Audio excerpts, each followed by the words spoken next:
Bienvenue dans une nouvelle leçon sur les toitures et façades en ardoise. Aujourd'hui, vous découvrirez la couverture dynamique. Mais avant cela, j'ai une petite demande pour vous. Si vous êtes intéressé par les toits et les façades en ardoise, écrivez dans les commentaires ce que vous aimeriez en savoir plus à ce sujet, et je préparerai la prochaine vidéo à ce sujet. Et nous continuons. Ainsi, pour réaliser une belle façade moderne en utilisant la technique de la couverture dynamique, il faut réaliser plusieurs types de flancs à partir d'ardoises rectangulaires. Disons que nous avons commandé une ardoise au format 40 par 25 cm. Je vais montrer quelles ébauches nous fabriquons pour la couverture dynamique. Donc le format est de 40 par 25 cm. Afin de créer une couverture dynamique, nous devons tailler des pierres de différentes hauteurs, la largeur reste constante. Le premier type de flanc fait la moitié de la hauteur de la pierre, on coupe toute l'ardoise en deux et on obtient deux flancs identiques à la fois. Nous passons au prochain type de flanc. Divisez la hauteur de la pierre en trois parties et coupez-la en 1/3 et 2/3.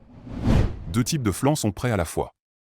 Le troisième type d'ébauche, nous laissons une pierre entière. Nous ne faisons rien, la pièce est prête d'elle-même.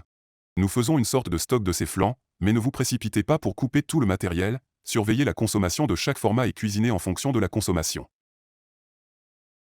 Lorsque vous commencez la pose, marquez les lignes inférieures et supérieures des ouvertures des fenêtres et des portes et essayez de faire en sorte que toutes les ouvertures s'alignent sur les lignes des rangées. Ainsi, nous coupons ces pierres et obtenons 4 types d'ébauches. C'est le premier type, c'est le second, c'est le troisième, et c'est le quatrième. Nous pointons la partie coupée vers le haut, car vous couperez la pièce rapidement et pas très parfaitement. Le recouvrement minimum sur la façade est de 4 cm, vous pouvez faire 5 cm pour avoir plus d'espace pour percer des trous. Faites-le au stade de la fabrication des flancs, immédiatement frappez et vous n'avez pas à le faire sur l'échafaudage. Percez ces trous au milieu de la zone de recouvrement afin que les attaches ne soient pas visibles lorsqu'elles sont vues de bas en haut. Percez des trous à l'arrière de manière à ce que la tête d'un clou ou d'une vis autotarodeuse soit enfoncée et ne dépasse pas des pierres. Je marquerai la partie visible de la pierre avec des flèches, ne confondez pas. Vous pouvez avoir des erreurs dans la coupe, nous les cachons à l'intérieur.